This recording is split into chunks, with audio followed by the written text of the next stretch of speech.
Sometimes when life hits hard, we are tempted as humans to ask, what really is life? Life is an opportunity. Benefit from it. Life is a dream. Realize it. Life is a challenge. Meet it. Life is a duty. Complete it. Life is a game. Play it. Life is a promise. Fulfill it. Life is a struggle. Accept it. Life is luck. Make it. Above all, life is precious. Do not destroy it. So, no matter the matter, regardless of location, life happens to everyone, especially for those in the UAE. The story of today is about a lady who came into the UAE some 7 years ago. Life wasn't really pleasant. However, she constantly fought through the pain, not once, but many times, to gain an edge. And actually, she is finally getting an edge. Her story taught me about the power of resilience. Stay tuned, for there is a lot of nuggets to pick from her story. It's your girl Naomi T from the City of Light, the City of Blings, Dubai, United Arab Emirates. Stay glued, sit tight. We'll be right back after the intro.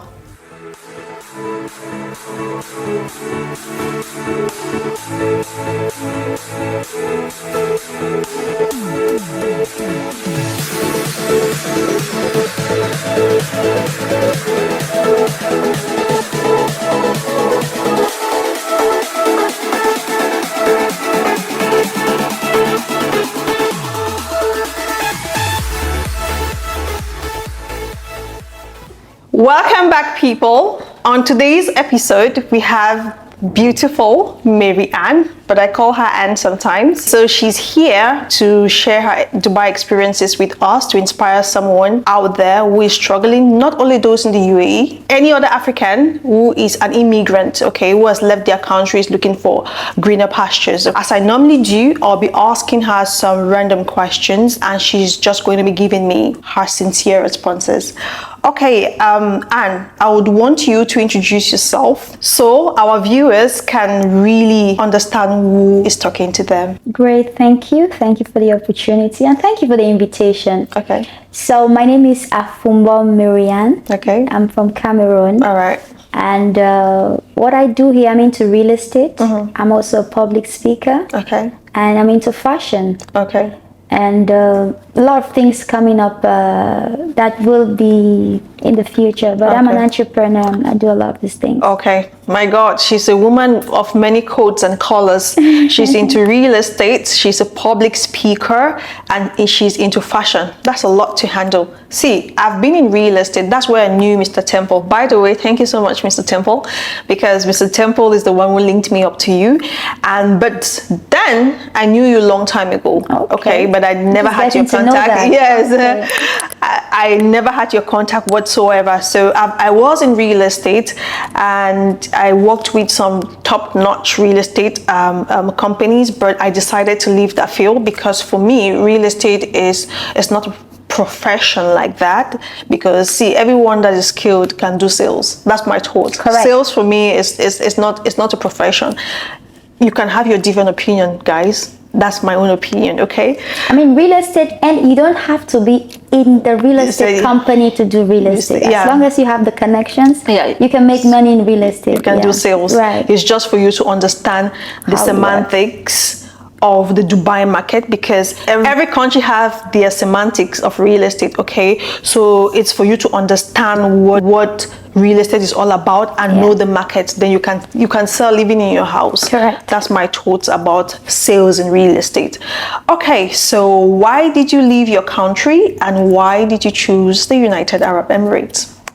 I wanted to become to be a bush faller, like we popularly tell me. Okay. I say when I left the university, I was pretty much living with my uncle, and at that time I was just assisting him in his shop. Okay. So I had some of my cousins who were already had been here and traveled back to Cameroon. Okay. And they suggested that I should, Dubai was the first easiest option to go with. So, and I was excited about it, given that, I mean, I wanted to travel. You wanted to leave school. Greener pastures, Okay. and even in Cameroon, I wasn't. I mean, you know, once you come out of university, there's no getting a job. It's not that you have to go through some courses or concours and all of that, which has its own protocol. You know the story. And you need to have godfather. You need to have a father that knows someone that knows someone. Absolutely. The train is long. Yeah, and my mindset at that time wasn't really having to. I did accounting, I did business management in school. Okay. So that entails, again, in the university doing accounting and business management. It's pretty just most of the time it's theoretical Yes. in the university, and I had to still spend some to go and do the practical internships and all of that. So I didn't want to. My mind was in travel, Dubai, and it was the easiest at that time. Okay. So we got the opportunity. One of my cousin's friend who was already in Dubai, and he had lived here, he had experience and was doing well. He liked me, and so He gave you a free visa. he gave me a free. Guys, she's one of the people who had free visas. I wish I had. Actually, I would have packed my bags. He just spammed before that we did all the preparations, pre-preparations, and he did the visa, and I came here, and that's all how it started. Okay. Yeah. All right. So, see, you made one important point about Dubai being quick and budget friendly. Yeah. It's easy, it's quick, and it's budget friendly. Correct. So, because many people who have sat on this couch have always talked about the budget. See, some of our parents don't have those very large purses to be compiling documents from left to right and sending to the embassies, multiple visa appointments and embassy appearances. We did not have that. Yes, so Dubai with 1 million visa is okay. With another small 200,000 on the 1 million, you have already paid your flight. You can come as you are. Okay. Correct. But I'm not advising that, because trust me, if you come without anything, you will suffer. Okay, so you need some real good financial support to be here. So you made a very important point, because many other people have said that. That's right. Okay, so how did you find yourself in the UAE? Like, who made your visa? How long did the visa process take? How did you get your flight ticket, and so on and so forth? I mean, it's been a long time. But like I said, my friend, he did the visa. It didn't take long. Okay. I think it didn't even take up to a week. Oh, okay. Or even 3 days for the visa to be out. Okay. And the flight also, we just did the payments in Cameroon, and facilitated the flight there. It didn't really take long. Okay. Yeah, and it didn't take. Okay, he just asked you send your passport size photos. Yes. Size photos. And I think it was just the passport, copy. for the visa. Then the flight, we had to do the payment in Cameroon. Okay. After the visa was out, and then we did our preparations. So facilitated the flight also. Okay. Yeah. All right, that's brilliant. So while you were doing the process of trying to get your flight, that was a very smart move. Okay, maybe because you do not use an agent, because sometimes some agents will tell you, oh, give us a combo pack, we'll just do the visas and we'll do your flight. Some people fall victims to that. I've heard of stories like that, but my case was different. I didn't go through the having to have a visa or someone to do the visa package and the flight. I had the visa free, and then I did my flight. Oh, okay. So during the process about the UAE, did you make any research? Apparently, yes. Okay. 90% was from those who've been to UAE, and also some of my relatives. My cousin was at that time was dating. They've been to Dubai and back, so they gave me a lot. I was living with people who've lived in Dubai already and came back, so they gave me so much information about Dubai, and I also inquired. And then at that time I had to be Google. My mind didn't. You have to go to Google and Google about that. I wasn't really that check on Google. No, it's just basically friends, those who are already in Dubai, and that's it. Okay, Yeah. because you really wanted, she was so in a hurry. Yeah, she wanted to be tagged a bush faller, so faller, you know. she did not even try to make any research. She was just going. I wasn't ready for any shock from Google, because Google Google will give you both the good and the bad, okay. and I didn't want to see any, so I just focused on what they were telling me, and okay. even the negative they told me, I didn't believe it. I was like, it's fine, it's okay. You go through it and come back successful. Yes. Okay. All right, so that's amazing one. So they told you everything about the UAE, and you just had to consume whatever they told you, the positives and the negatives. So when you arrived, was the look of things, like the weather conditions, the accommodations, the environment, was it the same like you were told? Yes, I would say they told me about sometimes it's very hot in Dubai. Okay. And I experienced that. Oh, when did you arrive? I think it was October. Okay. October 2017. Okay. So, but when I arrived, it wasn't hot at that time. Okay. I don't know. Yeah, something maybe. It was not hot. October is like very chilled. Yeah. It's warm. It was and it was sometimes, I think later on it rained. Yeah, and very cold. And cold. Okay. It was cold, very cold when I came. Okay. So they told me that when it's cold, it's extreme. When it's hot, it's extreme as well. Yeah. That I experienced. Okay, so what about the accommodation? Well, accommodation, that's the interesting part. So when I left my very big bed in Cameroon, I didn't know. That was the last time I was going to enjoy a very big good bed. I didn't know that I was going to come, and they showed me when I went into the place. It was a bed space, as they call it, and I was given a bed, the down. Okay, when you say bed, okay, it's up and down. Bed. It's a bunk so I was bed, given the one down. Yes.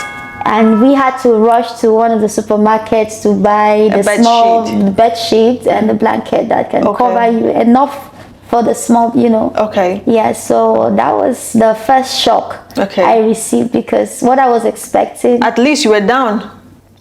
Some people. So people stay up. So at least you were down. So thank your stars. Amen. Because I was up, and trust me, I preferred my up bed, because even right from dormitory school, now up beds I carry. Bed, so you came. Honestly, I was like up bed, because from dormitory school I know ghosts will not be able to touch me up bed. Like, so that mentality was still in my head. Like up bed, and I was a size 4. I would just keep pop, and I'm down. Like the way I was traveling from down to up, people, it was like baffling all the boys that were in the room. Like, how do you do it? Because I was like, I'm slim. You already like killing it. Yeah, I was like this. Pop, pop, pop. You want to see me up? Pop, pop. I'm down. Yeah, and I loved my up bed. I'm not ashamed of it. Even they put me there now, I will still sleep comfortably. All right. So, what about the environment? Because see, some people came here, or some people came to my show and were like, okay, we know that UAE is in the Sahara, okay, it's in the Middle East, it's in the Sahara. So people back home, they have a conception, okay, and they were just when they came here, seeing the buildings, seeing the cars, seeing everything, see how organized it was, it baffled many people. So was it the same with you? Yes. Okay. When I came, I mean, the infrastructure, infrastructural development, the culture. I mean, it was wow. I would say comparatively, it was really something to write home about. Some places, not everywhere, Okay, so let's start from the airport. Yes. Because I know where you're coming from. Airport there is airporting. Okay. It's giving. Airport there is airporting, if you guys know what I mean. Yeah. So I know for sure that from the airport there was a significant difference from where you're coming from. So explain. So in the difference is clear. Yeah. One of my brothers would say there's a difference between June and July. From the airport in Cameroon and airport here, I mean, there's much development in terms of the cleanliness, the organized, the way it's the whole the way it's being organized, the structure and everything. I mean, it's totally more advanced. Okay. Yes. All right. Perfect. And then so when you got out of the airport, then you were taken to which port to stay? To be honest, it's been a long time. Because since 2017, my God, you know how long I've been here, and I can remember minute to minute. Trust me. I just remember when I got to the airport, I was super tired. Okay. In the morning, I was super tired. So I just saw the planes and all that. Everything, they took us to the lounge where I had to sit there and wait. Okay. So I didn't really see so much. Anything. Yeah, Yes, I didn't see a lot of it, but. Yeah, like I said, it's different. All right, it's perfect. Different. Okay, so let's go to the giant in the room question. Okay. So you have to give a vivid account of your experiences from when you came to the UAE from the airport, and you have to make reference to the living conditions, the housing, the job hunts, the employment, the visa change. Please, I beg, don't hide anything, okay? Sure. Just spill it out there, because you can really be helping someone, because you know for sure that some of us West Africans, we are going through a lot. So just putting this out there will just make someone that is in the positions where we were before, right, to have and hope. seeing us glittering, they would know that there is light at the end of the tunnel. Okay. Sure. Yeah, so tell us how it has been till now. To be honest, it's not been a very rosy journey. It's been very, very challenging. Yeah. From the day one of arriving Dubai till now, still a learning process, challenging, but with growth at this point. Okay. So when I came to Dubai, October 2017, arriving, the first shock was where the accommodation where we're living was really not very conducive. But I didn't really have much at that point. The most important thing was to get a job. So my experience, the person who brought me, I had so much hope on getting help from that end. Yeah. But unfortunately, I think it was just 2 days after just 2 days after, he traveled out of UAE. He traveled, so I was left alone. I was alone. There was no one really to support me in terms of the job. I had no, because before my relative, actually, he had traveled back to, so it was very, very challenging for me.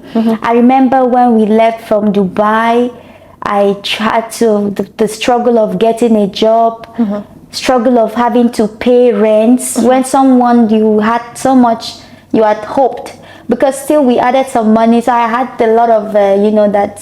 From that money I had, we were going to get this, but nothing happened. Okay. So we left from Dubai. I found myself in Abu Dhabi. Okay. Yes, and we still went to one bed space in Abu Dhabi. I was living there only in search of this. Okay, let me ask you. I'm sorry to Kurt. Yeah. Okay, you came. Correct. To Dubai. The person who helped you with visa had to travel out for much more greener pastures. Thank you very much. Okay, so, and you were kept in the best space. So how many of you, if you could remember, were in that bed space? We were like 5 or 6 of us. It was not a lot. We were like, I think 5 or 6. Was it like a single? A very small single room, and then 5, like 2, 1 bed on this side, 1 on the other side, and 1 on the other, like 6. I think. Okay, was it like same-sex room, or it was like mixed? Mixed. Different nationalities? Different nationalities. Okay, all right. So from that moment, were you, okay, because you're 6, so was the washroom inside, or were you going outside to have a bath? It was a shared bedroom? It was inside. So you really did not have that hassle of trying to pee in? You mean when you came, your washroom was outside? It was outside, like different rooms shared one bathroom. I know. Yeah, so you have to, sometimes you have to wait for someone to finish bathing before. And they're calling you, please come out. Yeah, so I need to go to work. Honestly, please come out. And sometimes I used to stay in the washroom. So you see the other, pap, please come out, or I need to go to. You're right. Yes. I went through that. Yes. I cannot tell someone that, oh, no, I went through it. Yeah. Trust me. So you do not queue. So you were safe. No, how do you mean safe? As long as we were 6 of you in the room, there was an issue of bedroom. That means all right. if I'm in the bedroom, the next person has to go to work early. They would start telling, please be fast. So, at least you were 6 only. I'm telling you of something that one villa can have like 4 or 5 different rooms on the ground floor, and they're sharing one washroom. Wow. One washroom, of which each room will carry like 7 people, 8, 9, 10 people. Especially there was a Ugandan room opposite us. There were like 17 of them inside. Wow. So tell me how you can manage that situation, because it was not someone you're telling me about 6 and you're saying, oh, you still had to queue. I'm just like, you never see anything. Honestly. Okay, so continue. So from there I think I went to Abu Dhabi.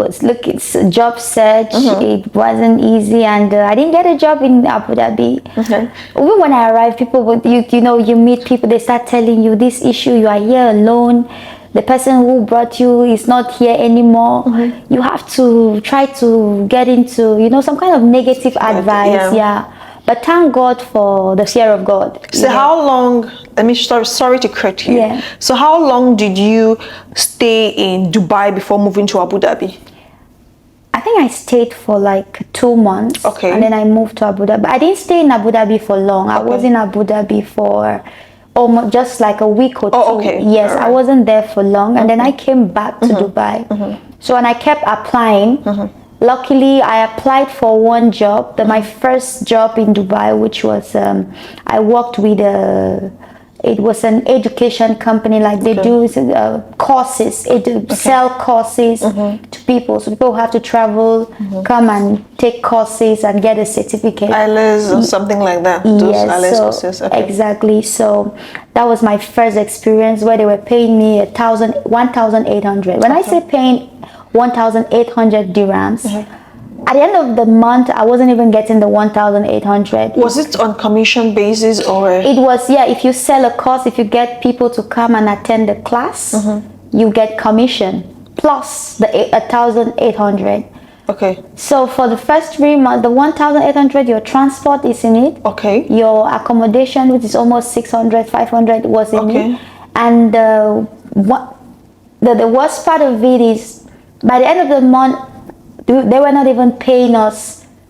I wouldn't even get my salary. He was not even paying us. So it was really, really tough. Okay. So I worked for 2 months, and on the 3rd month, they didn't do my visa. They didn't do my visa. I had already entered into overstay. The salary I was getting from them, I was gathering the salary to pay the overstay that I had already incurred from the company I was working. And it was just not easy. It was disastrous. Having to pay rent, having to go and do the visa change. It was a very, very hectic process and period for me, but we overcame that. Okay. And so the next job I had was I worked tonight. That's when I went to my first real estate experience, was in Azizi development. And the pay well? Yeah, I was lucky, and I was smart because in UAE you can't work in real estate company without experience in Dubai. So I went for the first interview.